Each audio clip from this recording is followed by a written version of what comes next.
Ole Dammgård, jättevarmt välkommen igen till Motgångspodden. Är det tredje gången du är med? Jag tror det. Ja, det kan stämma. Tredje eller fjärde, jag har ingen aning. Men det är lika roligt varje gång. Så att, tusen tack för inbjudan. Tack. Vi har sådana fina siffror. Det är så många som är intresserade och vill bara ha mer av allt det som du kan och sitter inne på. Jag älskar att ha dig här igen. Och vi har en väldigt speciell gäst med oss idag, långväga samtal. Och innan vi sätter igång med det så vill jag bara pusha för turnén, Ole. Du ska på turné i Sverige. Berätta. Ja, lyckas jag ta mig ur Spanien, vilket jag förhoppningsvis gör i slutet av den här månaden. Då kommer jag att köra en väldigt intensiv turné. Jag börjar med att göra 2 tv-intervjuer i Köpenhamn och sen så torsdag du kan datumet bättre än jag tror att det är torsdag den 22. Sen på fredagen åker jag över och Jonny och jag har en föreläsning i Malmö. Och sen lördag är vi i Göteborg och söndag är vi i Stockholm hemma hos dig. Och sen måndag tror jag har en intervju till på Arlanda och sen flyga hem. Så det kommer att bli intensiva dagar och det är Q&As, frågor och svar, eftersom det är så många som har det finns så mycket frågor. Så därför så tänkte jag istället för att jag låser mig fast vid ett speciellt ämne så är jag helt öppen. Och så kommer jag ha med mig Cody här också som är med oss idag. Han kommer att vara tillgänglig via Skype så att vi ringer upp honom från scen så publiken kan ställa frågor direkt till honom. Det är så underbart, helt fantastiskt. Kan du också bara lite snabbt berätta din relation till Cody som vi ska prata med snart? Okej, Cody kontaktade mig för ett par år sedan. Det är 2,5 år sedan nu, kanske rent av 3, jag vet inte. Men han hade under drygt 20 år arbetat som vad som kallas independent black operator under Clinton-administrationen. Där han hade varit del i att utföra otroligt mycket hemskheter, alltså svarta operationer. Han hade blivit skickad runt omkring i hela världen där han har varit del av att utföra alla möjliga grejer. Alltså inga vackra saker. Men där han var helt driven av sina egna begär av pengar, makt, kvinnor, droger. Men efter drygt 20 år som superhemlig, alltså det är still Mission Impossible fast i verkliga livet. Men efter drygt 20 år så var han helt sabb som människa. Alltså han var förföljd av mardrömmar av det han har gjort. Han började bli paranoid. Han tryckte i sig alkohol och piller och allt möjligt för att dämpa ner de här grejerna. Också för att han hade levt ett fullständigt dubbelliv. Hans familj hade ingen aning om det. Hans föräldrar dog utan att veta att han ens jobbade med de här grejerna. Och han hade barn också. Men i alla fall, det kom till en punkt där en dag så blev man uppsökt av en av hans kollegor som jobbade då för CIA. Som uppsökte honom och bad honom eller erbjöd honom ett jobb, och det jobbet gick ut på att spränga the Alfred P. Murray Building i Oklahoma City i luften. Det som hände 95, där jag kommer inte ihåg hur många människor och barn dog, alltså vuxna och barn dog. Men han tackade nej till den här för att han kände direkt att det här absolut inte, det går bara inte. Men i och med att han tackade nej på det mötet, också att han blev väldigt snabbt medveten om att det här var ett bakhåll, att de tänkte bli av med honom för att han började bli en fara, en risk för organisationen eftersom alkohol, droger, paranoia, det är ingen bra kombo om man ska hålla tyst om saker. Så att han uppfattade väldigt snabbt att de tänkte få honom att iscensätta allt, alltså förbereda hela den här sprängningen. Och sen skulle han då bli mördad på plats och utpekad som den ensamma galningen. Så han hoppade av, men det gjorde att han från att ha varit en tillgång för CIA i de här andra operationerna så blev han plötsligt ett jätteproblem. Och det ledde till att de försökte göra sig av med honom på alla möjliga sätt och vis. Och till sist så hade de ihjäl honom också. Han blev lurad in i ett bakhåll med en vän och blev träffad av vad som kallas directed energy weapons. Det är stil det låter science fiction, men det är det absolut inte. Utan det är stil, du har ju en mikrovågsugn hemma. Det är bara det att man riktar den kraften utåt och sen mycket, mycket kraftigare. I alla fall, han kom in på sjukhus, han var precis på gränsen att dö och hade 2 nära döden upplevelser där han lämnade sin kropp. Hans vän dog där, men han lämnade sin kropp, och den andra gången när han lämnade kroppen, han fick liksom, vad det nu heter, alltså för att komma tillbaka till livet. Och andra gången när han åkte iväg, den gången så helt plötsligt så fick han en ögonblicklig förståelse av vad livet går ut på, sett från ett spirituellt punkt. Och helt plötsligt så insåg han att hela hans liv hade varit ägnad åt fruktansvärda saker så han var helt, herregud, vad har jag gjort? Och när han är i den känslan så kommer en ängel till honom. Alltså det här är ju häftigt. Yrkesmördare, mer eller mindre, torterare, och helt plötsligt börjar vi prata änglar. Och hon i alla fall kommer till honom, och det hon säger är till honom att, vet du vad, Cody, som du själv vet, du har ju ställt till en hel del elände där nere. Vi är inte här för att döma, men och om du vill så är det bara att fortsätta dit du vill. Men om du vill göra en skillnad och försöka ställa till saker och ting till rätta, så kommer jag att alltid finnas vid din sida. Och från det ögonblicket så har Cody, sa jag till det, och boom, tillbaks in i kroppen. Där han har gått igenom ett fruktansvärt helvete, bara rent fysiskt. Och komma på, för att han har varit utsatt för många olika attentat, du vet, och de har kört på honom med bilar och de har skjutit på honom. Alltså hans liv är verkligen som en otrolig film. Men där han till sist då så lyckades han förhandla sig fri från det här, mot att han gick under radarn och höll tyst. Och också, vad ska man säga, förstörde sin egen trovärdighet genom att ta ett fängelsestraff för något som han inte hade gjort, men bara för att de här mörka krafterna skulle kunna hålla det emot honom om han en dag valde att se fram. Så han väntade 22 år på att träda fram, och sen hittade han på något sätt mig. Och bara, alltså han kände att vi var i samklang. Så han uppsökte mig då, och jag hade ju ingen aning om vem människan är. Jag har aldrig hört talas om det. Fanns ingenting på nätet om honom. Hans namn, allt. Men det är också så med den här operationen. Så jag visste inte, är det här en galning? Är det en infiltratör? Jag lever ju i ett minfält, så det är läskigt alltså. I alla fall. Hur filtrerade du? Förlåt? Hur filtrerade du? Vad gick du efter i? Ja, jag försöker kombinera hjärna och hjärta och mage, och i alla fall, jag sa till honom, om du är den du utger dig, för det han bad mig om var om jag ville hjälpa honom att ta ett steg fram som whistleblower, och jag sa det, om du är den du utger dig för att vara, då i så fall ja. Eftersom jag riskerar min familj också, du vet, och jag vet aldrig vad det är för getingbo jag kör in huvudet i. Nej, just det. Och i alla fall så till sist så gjorde vi det, vi bestämde oss för att gå ut, och enda säkerhetsnätet för en sån person är ju att bara få ut informationen som finns i hans huvud så fort som möjligt, så att miljoner får ta del av det. Det är för då helt plötsligt så kan konsekvensen för dem att ha ihjäl honom bli mycket mer negativ än att det hjälper deras agenda att göra sig av med dem. Så jag bokade in, vi hade 5 intervjuer per dag, började 5 på morgonen, och sen så bara började vi pumpa ut, boom, boom, boom. Och de första veckorna, det var från timme till timme. Han hade beväpnade vakter runt sig. Han har ett healingcenter ute långt upp i bergen i Colorado, helt ensligt.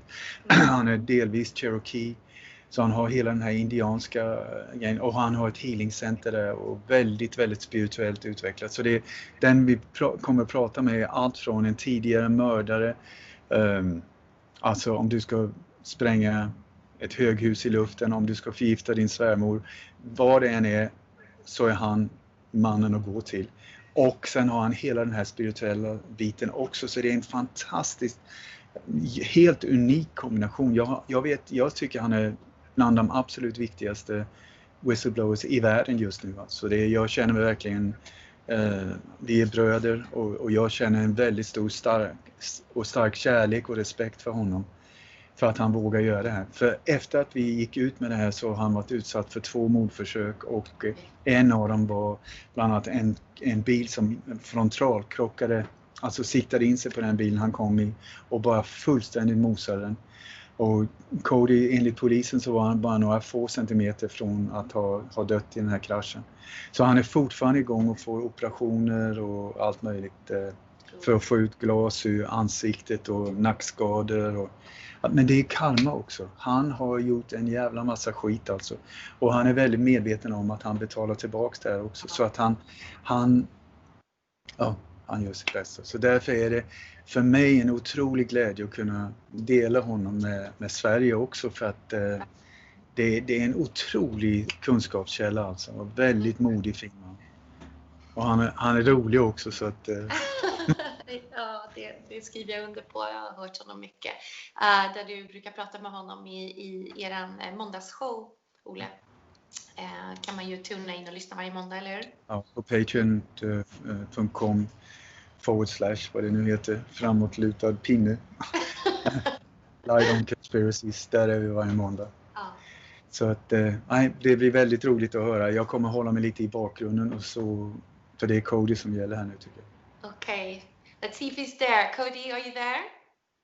Yes, it's great to be with you. There was a lot of weird language going on there for a while, eh? Cody? That's okay. We can speak Cherokee too, so. Well, you will have to lead us then. Cody, very warm welcome to my podcast. I cannot tell you how honored I am for you to take this time to come be with me here and to share your knowledges. It's such an honor. Thank you. Well, thank you. It's great to be with Ole and great to be with you. This is wonderful. So I heard, I listened to the Mondays when you speak with Ole a lot, but I also heard the interview at Wake Up Globe, where you were interviewed for is it a month ago or 2 or something now? No, it's further back, but there were so many technical problems, so we couldn't get it up there. Okay. So yeah. Okay, then I get it. I was also interviewed in Wake Up Club that was in May, and it's such. I mean, when I heard your interview there, you have lived quite a life, and I mean there are so much things which is unbelievable what you have been through, really. But I need to say, because I was crying almost the whole interview because I could connect so much with what you were sharing in a way of things that I've experienced myself. So I connected so much with your content, and I mean not in the way exactly that you have, but I recognize so much. So thank you for sharing, really. Well, thank you. But tell me what experience you had and what it led to your higher spiritual development. What happened? Well, it was, I connect very much with the part, when you have had near to death experiences, because I also did have a couple actually. And I believe, the part where you are talking about that there is something happening when you have those kind of experiences. And also just, the destructive life of alcohol and drugs. I've also been there. I went through a huge trauma myself, and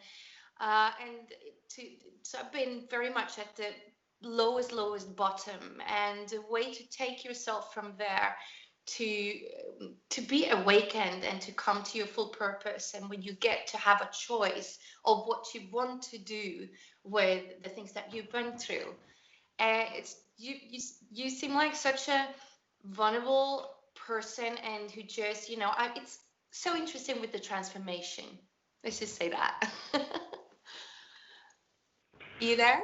Yeah. Yes, that's what happens when all of us have a shock or a trauma.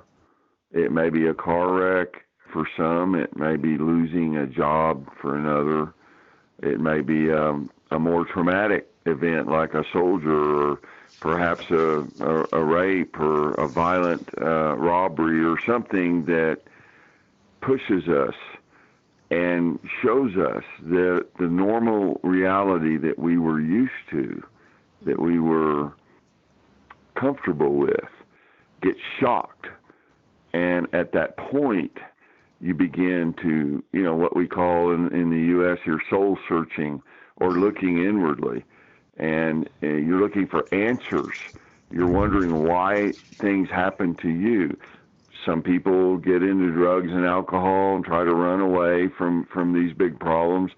That's a common thing here in America, but especially among the Indian tribes, they feel so beat down. They feel so pushed down by the dominant society.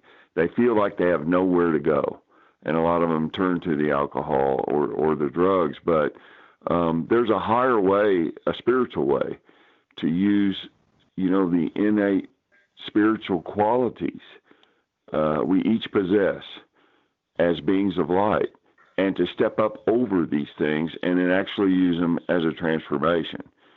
And that's what I did with my particular life this time. I had a black ops career with CIA and stuff.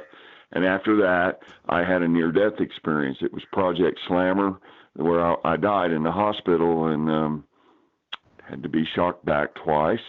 But I had the classic NDE, the near-death experience. And that pushed me and showed me, there was a higher way, and it lifts you up out of your own greed and service to self. Being service to yourself, rather than now we do service to others, and we run a healing center and try to help people. And so we show them that there's a pathway upwards and forwards that doesn't have to do with the banker's money and the greed and all the division of the lower ego worlds and all the drugs and the alcohol and the fancy cars and all of the lower things on earth. There's a higher spiritual way. There's a pathway to that. And I'm a way shower now to help other people. Some veterans here, they have bad PTSD, the post-traumatic stress disorder, and so forth. And 2 days ago, one of my old friend, he's dying of terminal cancer now. He's very, very sick. So we drove a couple of hours and did healing work on him. And he's going to see his mother one last time. She's 99 years old. And he said, I hope I make it. And we were trying to give him strength. We did laying on of hands energy work to help him. But we do many, many things like this. Never charge money, ever. It's all gifts from God, gifts from Spirit, and that's what we do. So I appreciate the opportunity to be here. And I think what happened to you was bad, because I can see it psychically, some of it. And I'm sorry that stuff was done to you, but we love you, and we're so glad that you're here with us, because the vibration on this call is very, very high, and I hope it transmits out to any people who are listening.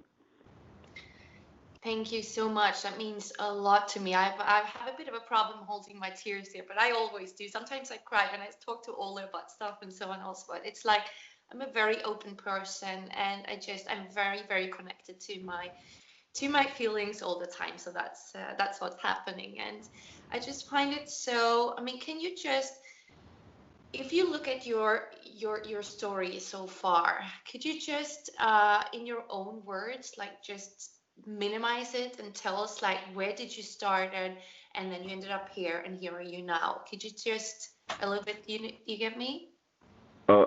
Yeah, but I don't understand the question. Do you mean, okay. You mean how, on the spiritual path or the CIA stuff? I mean more in a way that, what got you into the CIA and who were you then, and what it led to, and then to this.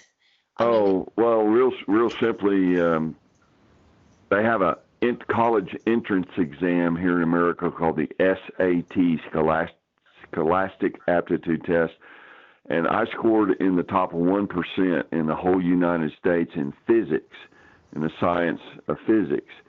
And 1 year after high school, I went to college, and that's where the CIA came to recruit me there. And so 20 years of black operations and all the ugly stuff, it led up to one of the jobs we had was the Murrah building. And I turned that job down, and I had become darkened in my heart. I was greedy for money.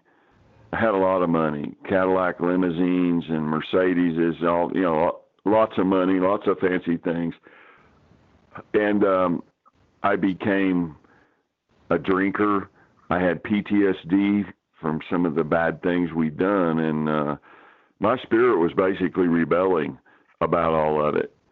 And I was drinking a lot to overcome my PTSD. And then I had a near-death experience. I'm fast-forwarding over 20 years. There's a lot of stuff in there, but getting to this point now, it was in Project Slammer where I had a near-death experience, and I write about it in a book that's on Ole's website, Choosing the Light, Dark Secrets of the Oklahoma City Bombing. And so when I died in the hospital twice, the second time I died, I left my spirit, left my body. And I didn't really believe in all this stuff too much until it happened to me. And it was a shock I was talking about at the first of this interview. It's a shock, big shock.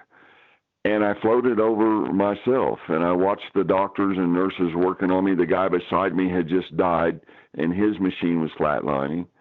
And the nurses said, "This one's gone, let's go to the next one." And they were cutting my clothes off, and I was in convulsions and really bad shape. And so the second time this happened, after they hit me with the defib paddles, the second time I went through, it was kind of like being in a cloud, white cotton. And I was on no drugs or alcohol at the time this happened. And I floated and looked down, and I could see the spirit of the man next to me that was dead on the next table.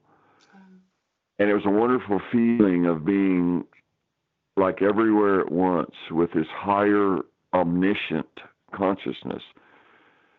And my guardian angel came to me. So first time I ever really knew about her, and she appeared beside me. It was a glowing silvery white light, like an orb or a sphere, between me and the other man's spirit who had just died. And both our machines at this point were flatlining. Both our hearts were stopped. And Aurea asked me, "Do you want to go back?" And I thought, no, it's terrible. I mean, I was defecating and throwing up all over myself. I was in bad, dying, dead. And then she said, "If you want to go back to do the great light work, I will go with you." And I thought about it. It was a very strange thing because I had made a mess of my life. I was greedy. I had done drugs and drinking, and we'd done horrible things with black ski mask on, and we did terrible things. And I felt ashamed of myself and what I'd done. And I saw this as an opportunity to come back to this world and do some good. And I hoped that I could do enough good to counter the bad things that I did on a karmic spiritual level. So I came back, and I took a long time to heal and get better. I was in a wheelchair and got better. And so my third eye opened, my pineal gland. I began having dreams and visions. I began hearing people's thoughts. I became incredibly sensitive. And this is a common thing with many people who have a true near-death experience. I crossed the veil, the dimensional veil from this physical world in the third dimension up to the higher dimensions. And all this was new to me. So I began a crash course of learning and everything. And now we run the Star Lodge Healing Center. We help people with this power. It's an Edgar Casey style power. I have the gift of the third eye vision now and can see into people's souls and into their bodies. For instance, like this cancer patient 2 days ago, we use our power to look at things, and oftentimes the doctors don't see them, or they may miss them on an X-ray or MRI. So we use this gift to help people with karmic issues, spiritual issues now. Sometimes this transcends one particular lifetime. Some people, one man didn't like to wear ties, for instance, and had this fetish about wearing ties around his neck. And we found out that he had been hung in a past lifetime as an outlaw. And so that was the reason why. So many of the things our doctors, God bless all our doctors, but they deal in one dimension, in one lifetime with physical symptoms. And sometimes the problems we have, like ulcers or heart attacks, these things have extra dimensional or spiritual or energetic reasons and causes that are not addressed by the regular doctors. Sometimes we send our patients to regular doctors because that's what they need. But our approach is just to use all methods, all ways to heal, and to be a humble servant of the light. We never, ever have charged money. I died in the hospital in September of 1991 here in the United States. That's my near-death experience. And so since then, we've been helping. I have a gift, a power that came to me, and we help anyone who asks. And we've done healings all around the world in a lot of different countries. We went in South America and helped a whole lot of people in Peru and Colombia and El Salvador, Nicaragua, and different places. But now, as 20 years of the darkness, when we did CIA ops and a lot of money and greed and power, a lot of weapons, and then after the near-death experience, now it's been over 20 years of light and healing, and it's a great growth thing. I've learned so much, and I channel my angel Aria, and she helps people in the highest and best way. The angels are right. They see things a different way, but I don't always interpret the words correctly, but we've also done some prophecies and so forth. So that's a basic overview after the last 40 plus years.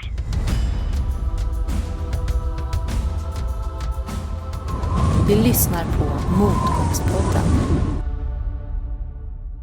When you have met your shadow all of the bad things that you have done, and you have confronted this shadow, and how essential do you believe that is in the soul work to come towards the light? To be a light worker.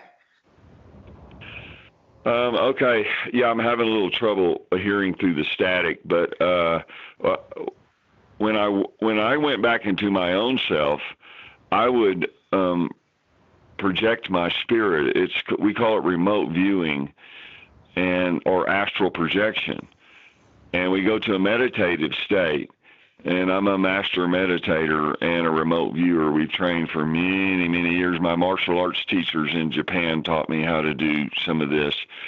But you get into a meditative state in a quiet place, and a place where you feel safe, and you go back. You can astral travel through not only space, but also time. Because in the higher dimensions, not just the third dimension, we have linear time and linear space, but in the higher dimensions, it's more spherical. It's like a big circle where past, present, and future are all the same. And so all the space is the same. And you move your spiritual essence back to those times.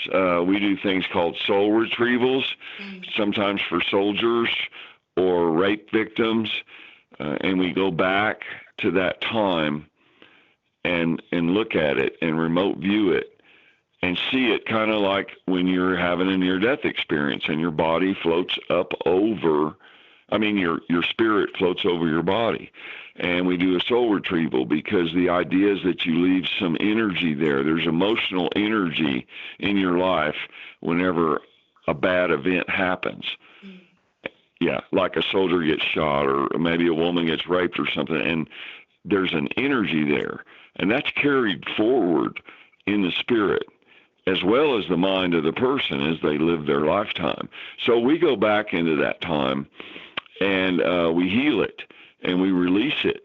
And we release that negative energy. Oftentimes that emotional energy has been stored down in the first, second, or third chakras, down around the belly button and down lower. And right now while we're talking, I can feel you have some energy down there. A lot of it's been cleaned out, but it's better now, and you've made great progress with whatever happened to you. So, you know, we all store that energy in our bodies, and what we do is go clear that energy out of the body. And sometimes we go back in time to the event and work on the energy there. Then we bring it forward in time and work on the patient that's beneath us. So for instance, we have one woman that's coming to the Star Lodge. We have an old stone teepee back behind the property that's a Ute burial ground. There's a lot of Ute Indian spirits there. And we go, it's a natural stone teepee. It's very beautiful. It's been in the Pikes Peak Historical Society. But this girl, her father raped her when she was about 5 several times. And now her father's dead. And so she's coming, and we're going to clear out that horrible energy she's been holding down low, and she's had some stomach problems and intestinal problems over the years.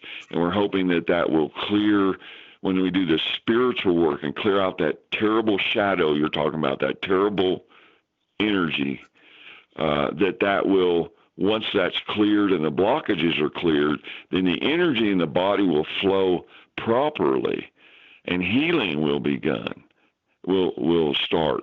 And then the physical symptoms will start to dissipate and disappear. When she went to the white doctors, you know, they give you pills like Nexium for heartburn and various medications, but they're not treating the source of the problem. The problem is the energetic pain and emotional, horrible energy she stored while her father was raping her. And that has to be released. And also that's keeping her from her higher spiritual mission. So we get locked down on the earth. We go through our lives and we have a series of betrayals and lies and all the problems that, you know, we all face, whatever country you're in, because we're just human beings. But our job is to go in there and help clear all that out and use it as a motivation or a lesson to rise to a higher level and step into a person's spiritual mission, because we all have a spiritual mission when we come to the earth. I did not know that. I was just greedy out of high school and going to college, and I wanted big money, and I loved the thrill and excitement. My ego was satisfied with all the stuff about the CIA and everything. But then when I died, I realized how transitory and insignificant these earth lives are, and all the things that I used to think was important, I didn't even care about anymore, because I saw a higher vision, a higher plane. So we just use our power to help people get rid of the shadows and to step into higher spiritual missions. That way, if all of us help each other, you help me, Ole helps me, then I go help someone else. We all help each other and we raise ourselves in consciousness.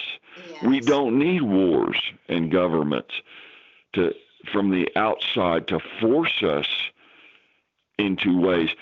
We do this naturally, spiritually, and then we don't have the need for all these wars and violence and anger and all the lower things, the greed that is so predominant in many of the societies around the world today. Which actually gives me a very good break to actually get into a few things that I want to ask you about. So we would just take a short break and we will be back right away.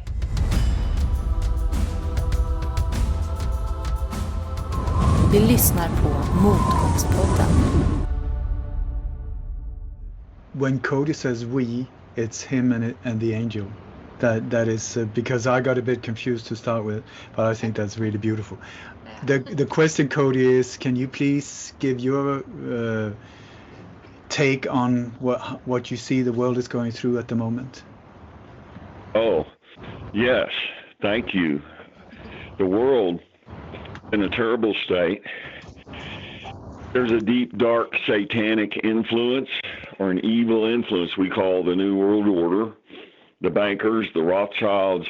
There's a lot of components and layers to it. But there's a big, dark push right now. It's a spiritual battle at its heart between the forces of light and the forces of darkness. And it manifests in several ways. Banking, the fake coronavirus, this virus is a weaponized virus. It was created by man, and we've done shows on a technical level about the 4 HIV protein spikes, the gain of function studies where they merged the SARS and the coronavirus with a CRISPR machine, which is basically a molecular scissors where they snip out parts of RNA or DNA and then add in, and they create these Frankenviruses or these altered viruses like the Ames strain of anthrax in Fort Detrick, Maryland, that was predominantly given to Saddam Hussein in the Gulf War. So we all of these things are tied into weapons, banks, the drug trade, the New World Order, and they are deliberately trying to destabilize nation after nation. I know in Sweden they have that biohack corporation there where they make the RFID new versions, the radio frequency identification chips. So this 5G grid that's going around the world and being set up is a way to handle large data streams.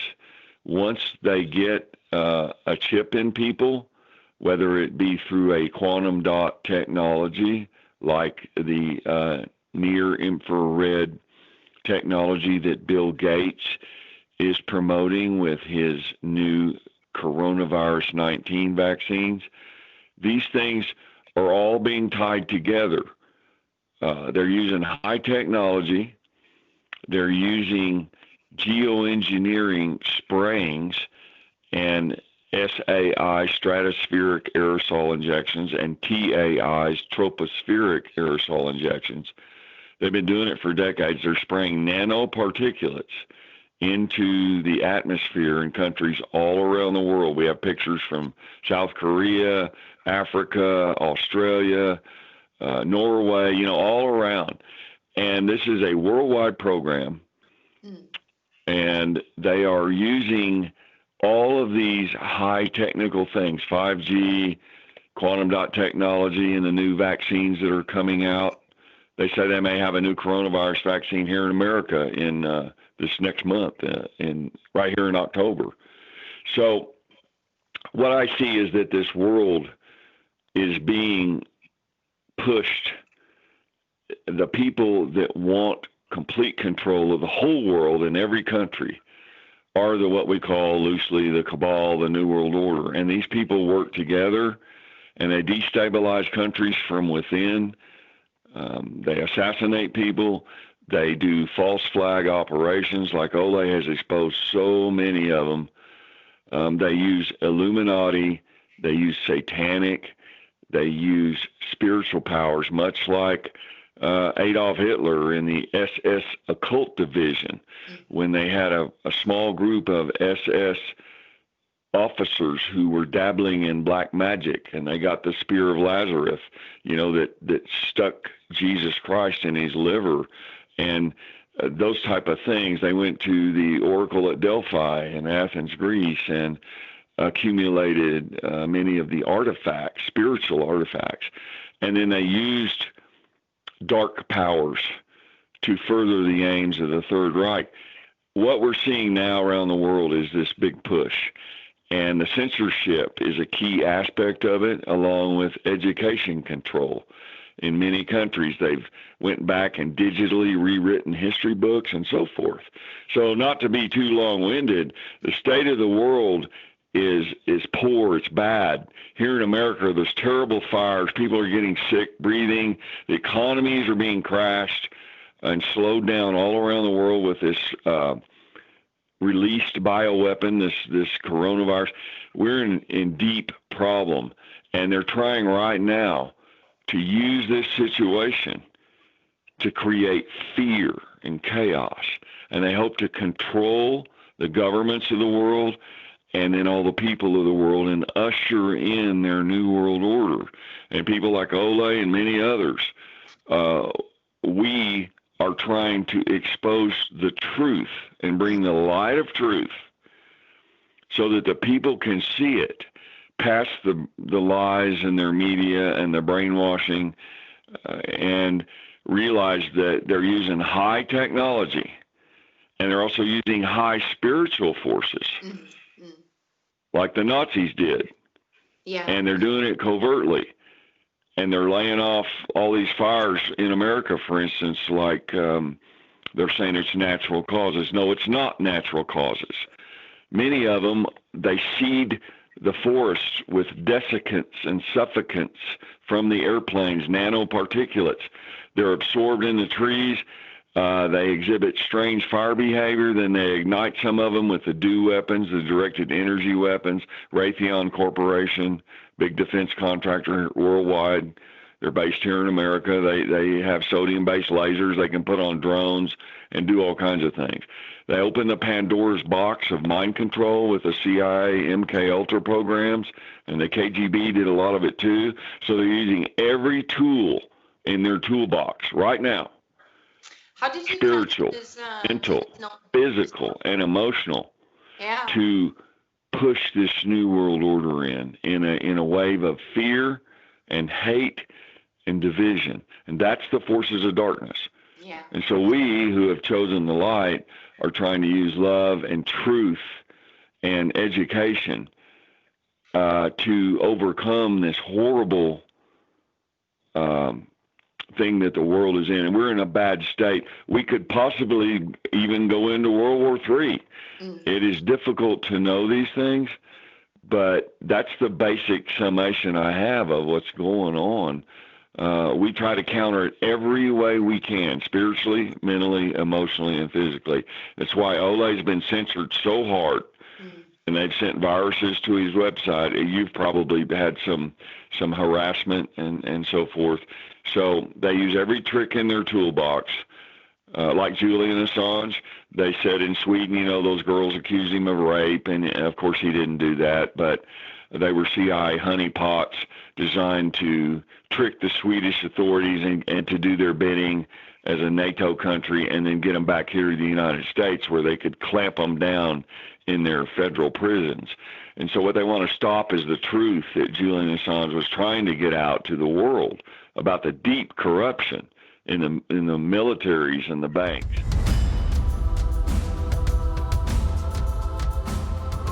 Vi lyssnar på Motgångspodden. I just want to go a bit back to the days when Cody was working with what he did within the CIA and so on, and if he has something with him from that time that he connects with what we're going through now. So he can see from the inside, sort of a better understanding. Did you get that, Cody? Yes. I understand. That's a good question. Yes, we worked in Black Ops. We hid everything we did. We made sure that there was no trace or no evidence anytime we did an operation. And then when there was some evidence left, we call that blowback. Because the principals, the people who hire out black operations, they want to keep them secret. And so it's not always possible given the state of things. And so then they have to cover up any blowback that happens. So that's where media control and, evidence control all come into play. And then if some whistleblower, for instance, like Julian Assange or Edward Snowden, who I believe is over in Moscow somewhere now, when they come to talk, they can silence them by assassination. They poison them. They can discredit them, and they do attack campaigns and have people like those two honeypot women in Stockholm there that said Julian Assange raped them and all, and it was all fabricated. So they have a variety of tools and techniques to cover up the blowback. Now, in most civilians in whatever country you're in don't know about that world generally, the world of intelligence operatives, MI6 in England, MI5, the CIA, the KGB, or what's now the FSB in Russia, the Israeli Mossad. They're the masters of espionage, sabotage, and assassination. I trained with a Mossad agent in Tokyo when we used to go do our martial arts over in Japan. So the thing that you take forward with you, it's very difficult to to change from a life like I was, a dumb high school and college kid. I was very naive, and it was very hard for me to learn about all the stuff I needed to learn and then go through the operations, and it's a big trauma. And then, are you still there? Yeah. We're here. Oh, okay. And then after those, that waking up period, some of the soldiers that went to Vietnam, they were jerked out of their civilian life and thrust into the jungle, and they saw, the heroin trade and the China white heroin and all the bombing and napalm and everything. It's a real different life. And then you go back into civilian life if you live, then you can retire. So what you carry with you when you come back into the civilian world is you never look at things ever the same. There's always hidden agendas. You never, ever believe any newscast that you see. So many times, like in Panama and Colombia and different places then we'd come back to the States, to the U.S. here, and just see the total information control, total media control, total blackout. And when you realize the civilians in the country have been so brainwashed, there's a lot of really good people in all these countries, but the governments have lied to them, and the governments have betrayed them, and they don't even know it. They're busy going and working and paying taxes and taking the kids to the soccer game and doing the things they do. But that's one of the hardest things for me, was to come back and see the total, complete level of mind control. And one of my handlers in the CIA, Duke Flagler was his name. He was a special forces soldier in Vietnam. And then after the war, worked for the CIA. And he did a lot of work in Europe, by the way. But he told me, he said, America is one of the most heavily brainwashed countries in the world. I hate to say it about this country, but it is, because we have so many TVs here in America and such an electronic infrastructure with all the power lines and cities and things, and they use it to brainwash the people. When we got back from Panama, we saw what they said in the news here, and it was total, complete lies. And a lot of the guys that were in Vietnam said the same thing. So that's what you see when you work in that world and then come back. You're forever changed. You're very skeptical. It's hard to believe anything because you've seen so much lies and so many cover-ups. So it made me a better investigator. And you go down the rabbit hole like Ole does on so many, like the Bali bombing or the Sheffield bombing there in England, or the Kennedy assassination even. O.S. Palmer over there, in Sweden, his assassination. All these things tie together in a much deeper, bigger way. And then you start to realize there really is a new world order. There really is a group of people who are working through generations to slowly, gradually move the world towards what they want it to be. And this is not a conspiracy. It's real. And there are great forces of darkness. And we try to expose them. And then when you try to expose them, of course, you get attacked and you get planted with evidence and arrested or assassinated. Or, Ole had one time they were doing a show and it smelled like, marijuana. And they thought that maybe someone snuck up to the van they were in with him and Johnny, his tour manager. They had planted drugs, and they plant evidence. There's all kinds of techniques to silence people, So that's what you see. We silenced people back in the Black Ops world. We also tortured people to get information from them, and we did horrible things, but what we did worked for us at the time, and I managed to stay alive, barely. But now I would never do anything like that. We work with the light, and I know that when I die, I am a spiritual being of light. We all are. Yes. But we've forgotten that.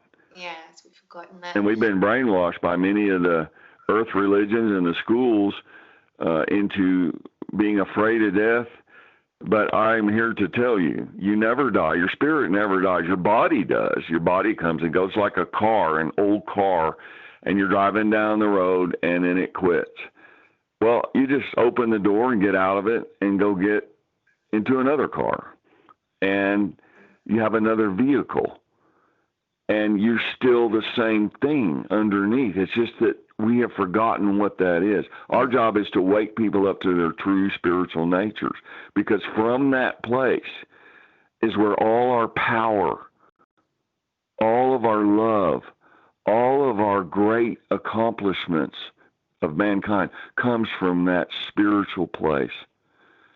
And that's who we truly are. And from that place, when you lose your fear of death, like I have, I'm not controllable.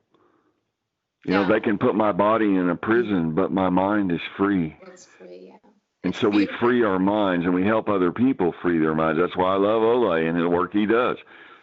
For 30 years or more, he's worked on trying to show people the truth. The truth is a tool to help free their minds. And the New World Order uses fear to help control their minds. That is a beautiful way of putting it, and I just totally agree. I feel such freedom in not being afraid. It's amazing. We're going to take a short break, and we'll be right back.